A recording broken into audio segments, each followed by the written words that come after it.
Hi, and hello, this is Philip Grindell from Defuse Global.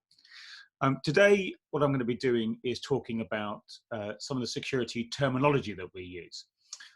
Too often I find myself in meetings and in environments where I'm questioning whether people actually understand the terminology. So, simple terms like risk and threat and vulnerability. Do people really know what those words mean within a security concept? And equally, when they're talking about threat assessment or risk assessment, what do they actually mean? Do they understand how those concepts are made up, and therefore, how to dismantle them and diffuse the risk or the threat?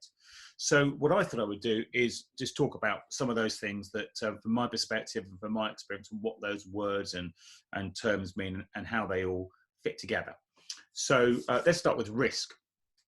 The thing about a risk is it's quite a subjective terminology. It's a forward projected view of what something's going to be like, and fundamentally what it is the amount of harm that is likely should nothing be done. So if you do nothing, what's the risk, if you like?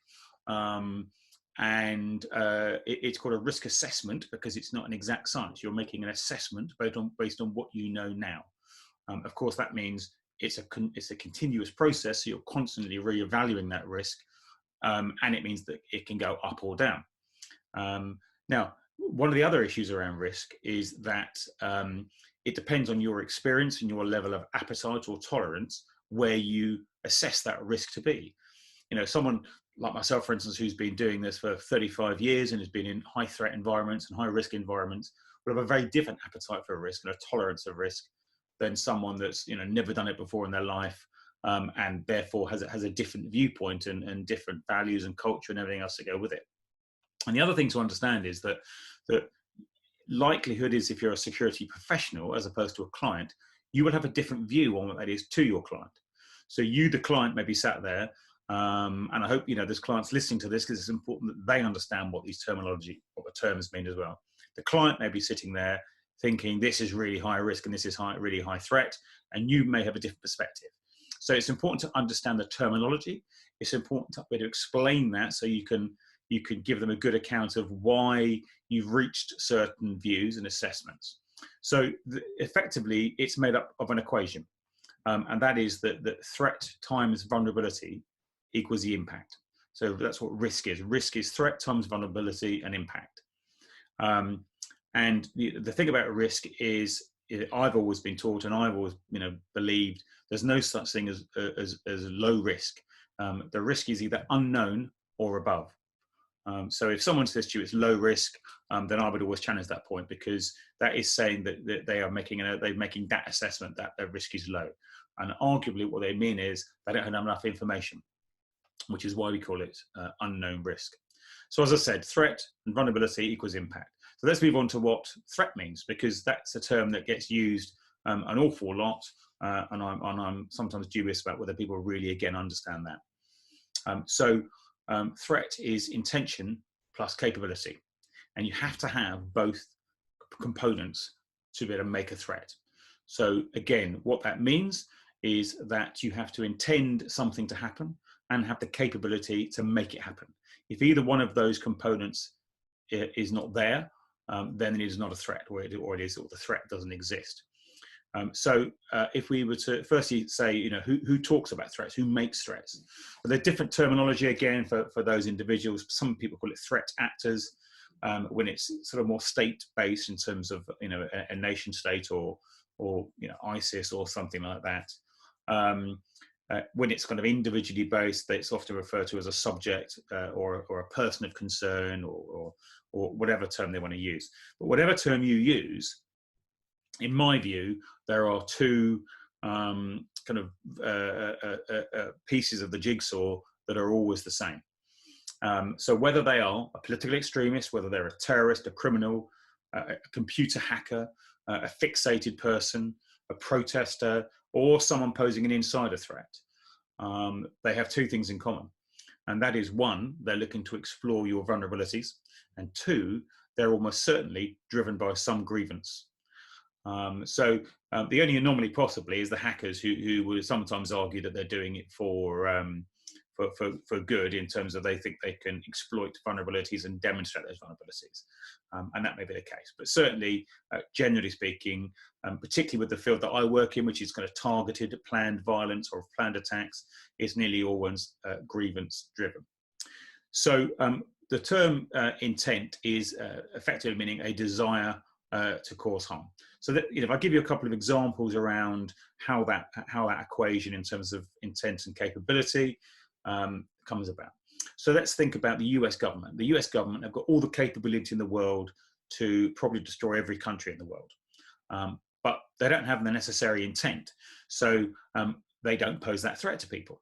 Now, if we take it back to a sort of my world and a more sort of simplistic environment, a high-profile person will have friends and confidants who will know their secrets, who will have proximity to them, who will have all sorts of access to them, but they don't have that intent. Therefore, they don't pose a threat to them. If we flip that on the head, you might say that North Korea has intent or Iran has intent to cause harm to various places, but they don't necessarily have the capability. And in fact, a lot of what's going on at the moment is where they are trying to limit that capability so they don't have a threat. Because if they have intent and capability equals threat, because we know they have the intent, if we can prevent the capability, no threat, or certainly much reduced threat. So again, back to the real world, a person, for instance, who might be targeting or abusing a high-profile person on the internet or on social media, they may have lots of intent to cause you harm. But in terms of the capability, it's limited. Now, I say that because there is some capability of causing harm psychologically to you online. But in terms of causing you physical danger or physical harm, they probably lack the capability. They don't have your diary. They don't know when your events are. They don't have that proximity to you. They probably don't have access to weapons that they would need. So again, unless they have both parts of the intent and capability, the threat is significantly diminished. So then let's move on to the sort of next piece of the jigsaw, which is vulnerability. So vulnerability is effectively about gaps and weaknesses. And what we're talking here is chinks in your armor, your Achilles heel. So we all put up various barriers around us. We all use security in our daily basis in terms of we put locks and things on our house. Some people put a great deal more because they feel there's a greater threat. Therefore, they need to up their security to reduce their vulnerability. In the same way, we look at our cyber and passwords and that sort of stuff. The truth of the matter is that if the Chinese government or the Russian government or somebody wanted to get into my systems or your systems, they invariably would be able to do so because they've got the capability to do that. But because we don't perceive that to be likely, we don't necessarily need to have the security to counter that. So our security will be less, and therefore our vulnerability will be more. And that's based on the proportionality argument about, well, what am I vulnerable to? So for instance, in terms of your home security, if you are someone who is extremely vulnerable, then you're going to have greater level of security around your property where you're living than you would if you're not someone who's vulnerable. So depending on what your vulnerability is, depending where your gaps or weaknesses are, depends what you would do. Now, in terms of organizations, one of the key elements about organizations is they generally lack awareness about how vulnerable they are. And we routinely see organizations, be they universities, public services, private businesses, charities, what have you, being compromised. And sometimes that's because they lack the awareness of the value of some of the data and intellectual property they have. I mean, if you're a nation state, you don't need to do loads of research if you can just go and steal it off a university. So, it's probably very simple to hack most universities and get into their databases, or in other circumstances, get someone into the university or get someone into those environments, and with the insider threat, steal that information. So again, that's two areas of vulnerability that they would have to look at, and invariably, they're probably not quite up to scratch in the level of internet security or IT security because of the threat they're actually facing. So again, those are the sorts of areas of vulnerability. Now, the third part of the consequence of all, so the last part of the sort of jigsaw of this is the impact. Now, I will say there's one other piece which certainly in the police we used to use quite a bit was likelihood, and I'll kind of touch on that a bit later. But impact is important, because if there is no impact or no consequences to what happens, then actually you're going to take that risk. So I'll give you an example. When I was a young PC, one of the most sort of popular shops in Covent Garden had no security whatsoever, and they always had shoplifters. But their argument was, well, you know, the impact of us having all those clothes stolen is financial, but actually, in order to us to prevent doing that, we'd have to put and pay for lots of security, which is basically cancelling out the amount that we would have stolen. So we'd rather just not bother about security and let people steal stuff. And that was their view, because the impact on them, they felt, was low. In the same way that if someone is targeting someone online, as an example, and that impact on them is very low, then actually the threat is quite low as well, because it's not going to harm you. So if you're being blackmailed, for instance, and as an example, if you're being blackmailed about your sexuality, for instance, and actually you're quite open about your sexuality, the impact will be less. So the impact is the consequences, the kind of so what.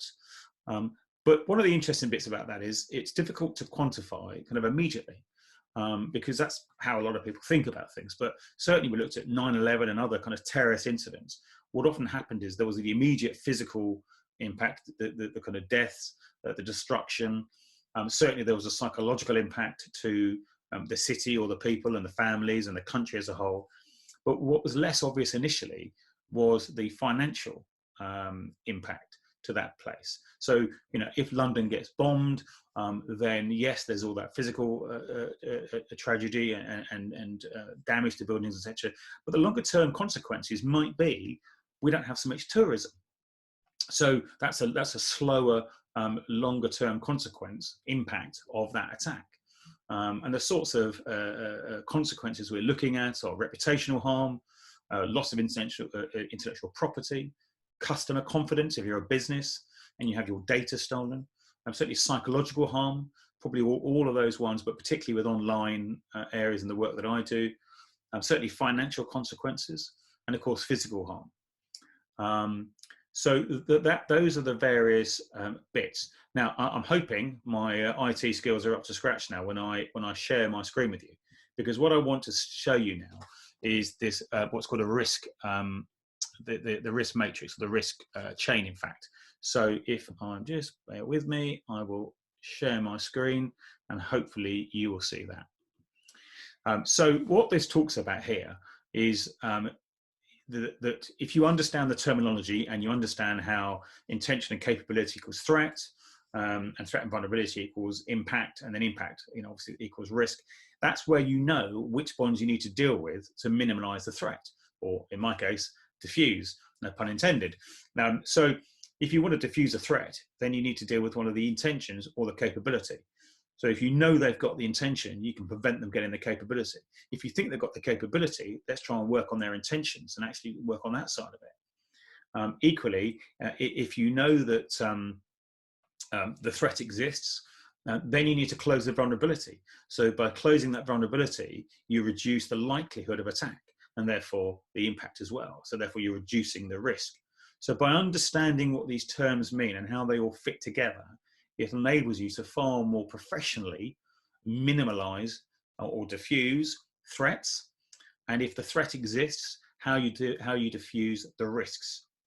Anyway, I hope that's really useful to everyone. Listen, if everyone wants to contact me, wants some further information, or wants to talk about it, or perhaps you feel that there is a threat or a risk to you, and you want to talk about it, it's Philip Grindale at Defuse Global, diffuseglobal.com. Thank you very much.